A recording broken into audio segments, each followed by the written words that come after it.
about raising or lowering your vibration. Yes, and your I was wondering what it is actually. It's your energy. That's vibrating. Energy has frequency to it. A simple example is what you call your visible spectrum of light, yes? You know it's all the same kind of electromagnetic energy, but you know that red is a different frequency, a different vibrational rate than blue, which is a higher vibrational rate. Yes? Yes. So when you allow yourself to align with your truth, your passion, your creativity, your love, you are allowing yourself to upgrade and accelerate, raise up your frequency. And by raising up your frequency, it makes you more sensitive as a receiver, in a sense, as an antenna, to pick up on even higher frequencies above and beyond your reality. Your senses expand. You start being able to perceive the structure of existence. You start being able to understand that you have a direct connection to Source. You start being able to actually experience it in that way. You start being able to realize that you are already being given everything you can possibly be given. You don't necessarily have to ask for more. It's that you just have to pay more attention to what you're already getting. And raising your frequency makes you a more sensitive receiver to be able to pay more attention to what you're already being given that helps you. Yes? Does that answer your question? I think I could think about that for a long time, actually. Well, if you insist, you can think about it for as long or as short as you wish. But it's really not that complicated. You're just making yourself basically more sensitive to receive higher energy information by matching that level, by matching that frequency. Remember, the principle is you cannot perceive what you are not the vibration of. So when you are vibrating at a certain rate, at a certain frequency, you can't perceive the things that are vibrating like this. You have to raise your frequency and become matched to that frequency like two tuning forks to be able to receive and understand and translate and process that vibration and all the information and all the experience that is relevant to that vibration. If you're down at this level on this vibration scale, you can't really have any experiences that are representative of a different vibrational level. Make sense? Yeah. You have to think about that for a while too, I suppose. But to rate, I guess the second part of my question would be to raise my vibration. That's the formula that we've given you all. Yes? You act on your highest passion because passion is the translation in your body of your true frequency. Okay. You do it to the best you are able, and you do it with absolutely no insistence and no assumption, thinking that you know what the outcome is supposed to be of acting on that passion because your physical mind really has no idea. And if you insist on knowing what that outcome should be and put those kinds of restrictions on it, your higher mind and creation cannot necessarily then give you what could actually be much better than you have imagined. So you have to really trust the synchronicity and the higher self to deliver to you, when you're in the correct vibration of passion, all the things you truly need at that moment. Your physical mind is only designed to understand and experience what's happening, what's going on right now at this moment, and take that experience in. Your physical mind is not designed to really know what's going to happen, but higher intelligence does. And therefore it guides you and says, follow your passion. That's the compass needle pointing to your true north. That's the compass needle that allows you to align with your true self and your true path in life. Follow the passion, follow the love, follow the excitement, follow the curiosity, follow the creativity. That's what you are. That's who you are. And then you know your path will be unerring. It will be the path of least resistance, the path of joy. You will experience less struggle and strife. It's just the way it works. You're going with the flow of your current. You're not swimming upstream. You're not resisting it. Does that make sense? Yes, yes, yes. So that's the formula. Act on your highest passion to the best you can at every moment. Do it as much as you can, as far as you can take it, until you can take it no further. Then act on the next most exciting thing.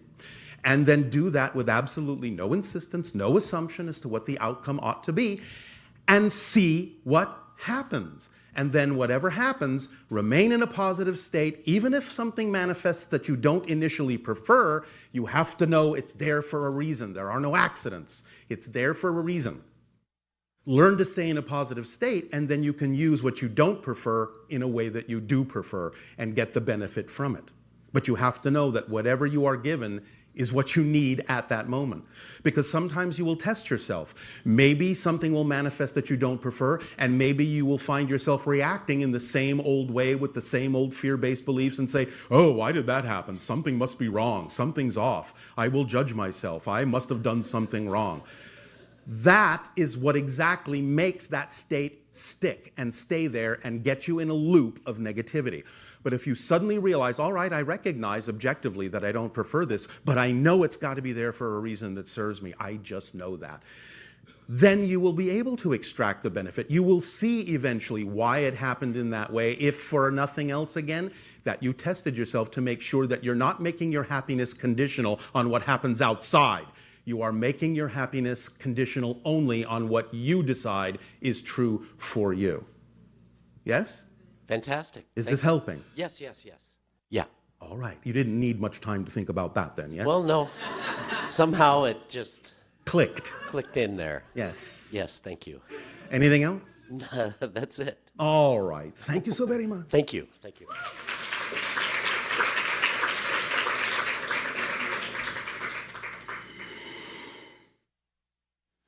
Hello, Bashar. And a you good day. Going back to when you were talking about the 9 levels of consciousness, Yes. I was trying to get a better understanding. You made an emphasis on the emotions, the beliefs, the emotions, and the thoughts, reversing Yes. them. Belief systems are the blueprint that leads to emotions, thoughts, and behaviors that creates your experience in reality. And you made a point to say that the way we normally think about that, we should flip that upside down. So that No. beliefs are on top. No. Not that you should flip it upside down. What we're saying is you think it's upside down. Yeah. That's the way your society sees it. In other words, you think your subconscious mind and your unconscious mind are below your conscious mind. They're not. They're above. Because it comes from the less physical to the more physical. So the unconscious mind is actually a higher frequency than the subconscious mind, which is a higher frequency than the physical mind. So what we're saying is you need to understand that that's the way it actually is, so that you can work with it in a more constructive way rather than thinking that the subconscious and unconscious mind are below or beneath the physical mind, which gives the physical mind the idea that it's somehow in charge, which it's not. So is this compatible with the idea of the chakra system? Because when I think about it, it doesn't... Not exactly, no. It's not quite the same thing as the idea of the chakra system in the body. The chakra system in the body are simply the energy centers that process the idea of the beliefs, the emotions, the thoughts, the behaviors in a way that allows you to experience yourself either in balance or out of balance with your own true, fundamental, essential frequency.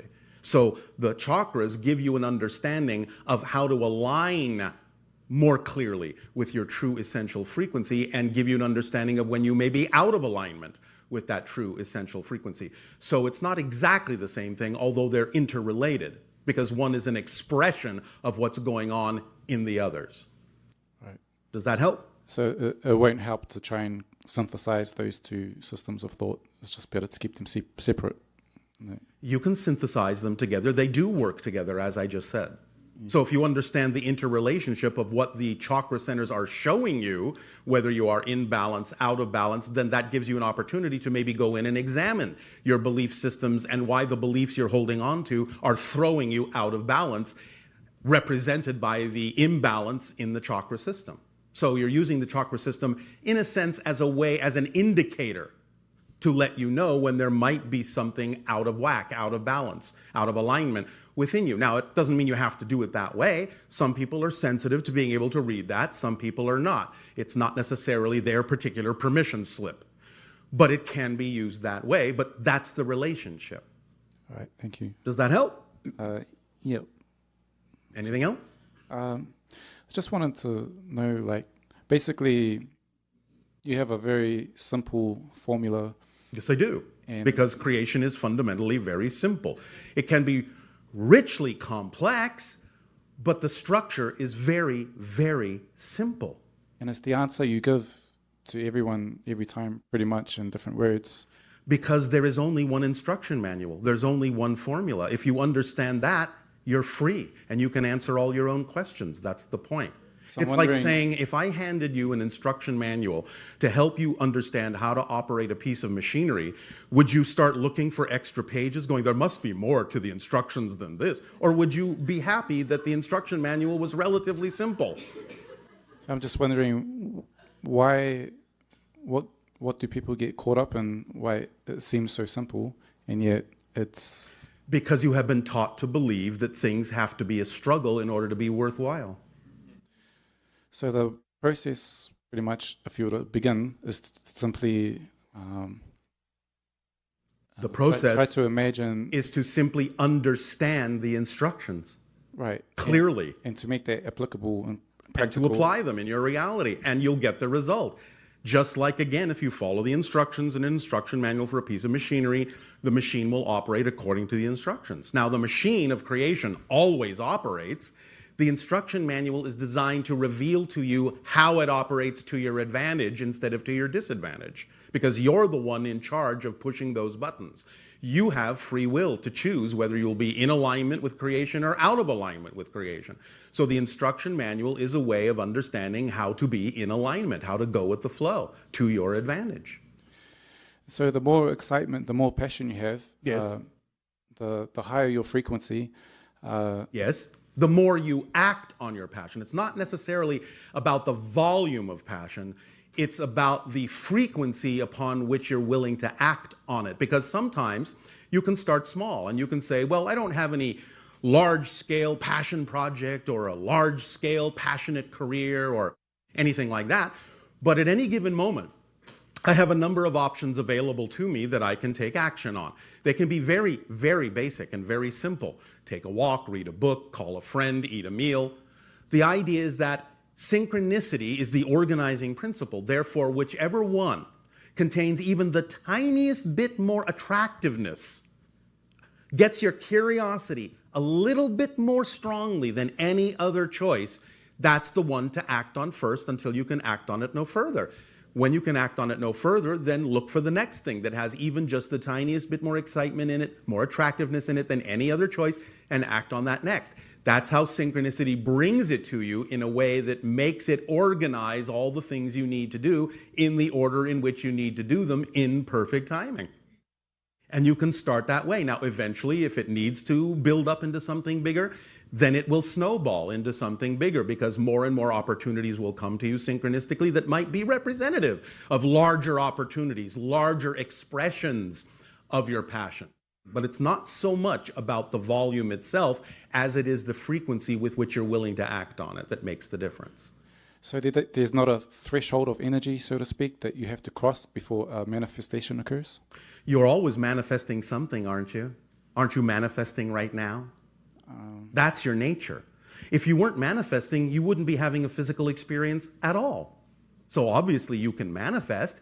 It's about becoming more aware that you manifest, and it's about becoming more aware of how you manifest, and about becoming more aware of how you can prefer to manifest things that are more in alignment with who you truly are. It's not about learning to do something you're not already doing. It's about becoming more aware of what you're already doing in a conscious way. That's all. You're already manifesting. That's natural. It's built in. You can't help it. That's just what you are. You're a manifester. You're a co-creator. Transmission at this time. Each and every time you co-create with us these interactions, you give us the gift of experiencing through each and every one of you another facet of creation. We thank you for that gift. Let us begin this transmission at this time with the title 2027, the fulcrum of contact. Now, we have previously in these transmissions discussed the idea of a general probability for a window for the beginning of open contact between your civilization and other civilizations more openly on your planet. This window in general has been said to be between your years of 2025 and 2033, give or take a year or two on either side. But the idea now is that things are beginning to crystallize a little bit more, and we can, at this point, in scanning the probabilities, pinpoint the year 2027 specifically as an acceleration toward the idea, the beginning of contact in a variety of ways, a little bit more than the idea of just delivering information to you. It will begin slowly, still. We're not saying that in 2027 all the ships are going to land. That's not what we're saying. So please do not misinterpret this idea. There is still a window. It will begin very strongly in 2027, and here is the explanation of why. Many of you are already familiar in your history with the idea of a seminal event regarding UFO contact that happened in your year of 1947, what you call the Roswell incident, where you really first began to realize that you are not alone in the universe through the crash of a UFO in the desert near your Roswell and Corona in New Mexico. From that point forward began a cycle. Once you had become aware as a society that other beings other than yourself exist on other planets and have the capacity to reach your world with their technology, many different things began to change within your collective consciousness, within your psyche, your awareness. And that began a 40-year cycle. Now, the 40-year cycle has been prevalent in your society for many thousands of years. The idea is that 40 years is generally, in your reality, the time it takes for a complete transformation of a society into a completely new point of view. You see examples of the idea of people changing over 40-year cycles throughout much of your literature if you look for it. The idea, therefore, is that from 1947 to 1987 was the first 40-year cycle when you became aware of the idea of other life in the universe. And in 1987, many of you started to realize that there was another culmination cycle going on then, and you called it the harmonic convergence.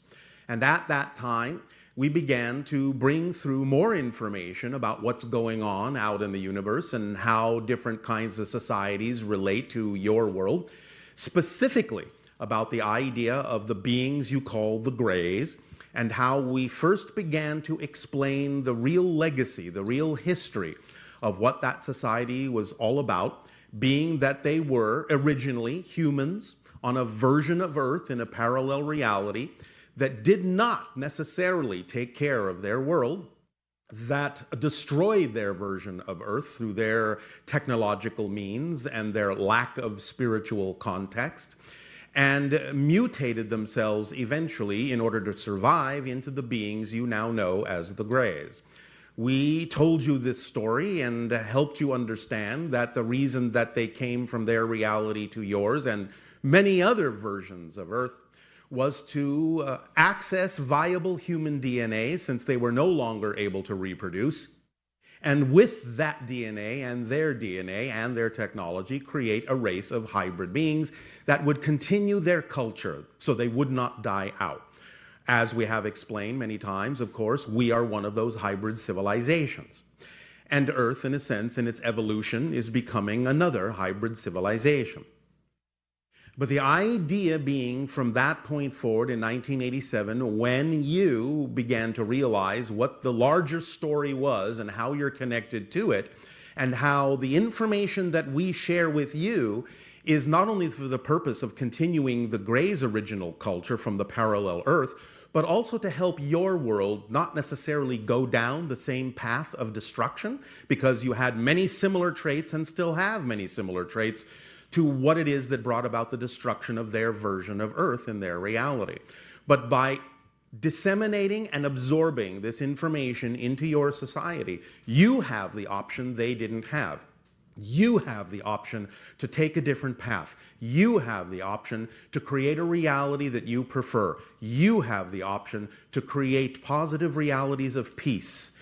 So the idea here then is we are now nearing the end of that next 40-year cycle in 9 of your years in 2027. And that's why 2027 is now the focal point when the next 40 years, the next phase of contact can begin.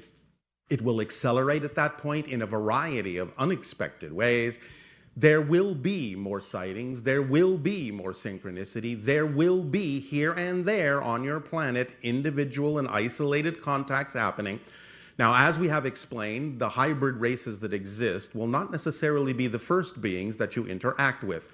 There are others that you will interact with that in many ways are actually a little bit more like you and a little bit closer in relation to your world, and therefore interaction with beings more like yourselves will alleviate some of the ideas of panic that some people on your planet may feel in interacting with alien species, allowing you the opportunity to get used to the idea that you can have neighbors from the stars. And as soon as that becomes something that you are far more familiar with, then other races that are a little less like you can begin to introduce themselves in a constructive and peaceful manner that does nothing to disrupt the society that you have chosen to create for yourselves. But it will begin in earnest. The next phase will begin in 2027 and accelerate from there all the way up, as we said, till about 2033. Between 2033 and 2040, as we read the energy as it exists now, if nothing changes, the highest probability is that between those years, 2033, 2040, you will experience complete open contact on your planet. And during that time, also, the children that were created from the extraction of the DNA, the hybrid children, will begin to arrive on Earth to live in certain enclaves, in certain secluded areas, safe areas on your planet again, where they can live as a group, where they can acclimate to living in your society, and you can acclimate to their society, and you can begin to blend and harmonize and welcome into your reality, welcome them into your world, and begin to really develop a real strong relationship with those children, to begin to truly understand your place in the stars, your very honored place in the galactic family. And through those years, 2033 to 2040, you will develop much, much more understanding of all the interrelationships that have occurred and can occur between your world and other beings from the stars. From that point forward, again, as we read the energy now, up till about the year 2050, all of that acclimatization will take place so that somewhere around the year 2050, you can actually enter into membership, if you wish, with the idea of the Interstellar Alliance and truly begin in earnest your education of the galaxy and a true understanding and connection of creation and existence that will spread you to the stars to explore, to discover more of yourself, and allow you to truly, from that point forward, develop a true harmony and a true paradise on your planet. So 2027 will be the kickoff point for that, a very strong one, and you will see a lot of different things happening in that year. It will be a very exciting time. Now, before that time, we give you a little bit of a preview coming up into your next year of 2019, which we are going to label the crossing of the threshold. You will find 2019 will have what you would call a lot of things breaking up, ups and downs, scattering, more splitting into different parallel ideas, more dichotomy, more polarization, but again, the continuation of getting everything out on the table so you can decide what kind of a reality you truly wish to have. And it will lead up to your year of 2020, which is a very important point for a variety of reasons we will get into in more detail later. But the idea is you can understand it symbolically as not only the idea of 2020 vision, seeing very clearly now where you are heading, but also the way you use it in your reality of 2020 hindsight, where you can really look back, see where you've come from much more clearly to make a very clear decision in that year of where it is you would prefer to go, and really begin to live in the reality you prefer, regardless of what may be going on with other people's choices, regardless of what other choices they may make to experience different kinds of reality than you may feel vibrationally compatible with. Regardless of that, the splitting into the different parallel realities and the different paths that can lead you into the reality you prefer will truly be happening in 2020, where you will have a much clearer understanding and a much clearer vision of where you've come from, why you've come that way, and where you can go from there. And that will help in that period leading up to 2027. That will help crystallize it for you and make sure that you are precisely, exactly, synchronistically where you need to be, that serves you best in 2027, so that you may experience the fruits of all you have learned in the beginning of the point of contact with other worlds. So we thank you for working with us in this way. It is absolutely our passion to be able to further contact with your civilization among the other civilizations that we have contacted. It gives us great joy to be able to know that it is possible to interact with your world in this way, and invite you into the family so that you can begin your process of moving at whatever pace is comfortable for you from the idea of Homo sapien to Homo galacticus. So, we will talk more about this in more detail as the years progress, as it begins to unfold.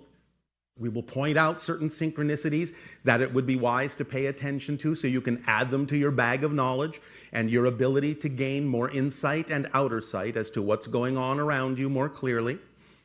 And taking into account what we discussed last night of your time, knowing that you are all time travelers in a sense, determining which parallel reality paths you are taking by following your joy, by acting on your passion to the best you can, dropping all the insistence on what you think is supposed to happen and letting reality show you, letting creation show you the gifts that it has for you, and responding to them in a positive way will drive you forward and allow you to experience the great acceleration that we're talking about that will come to a head in 2027.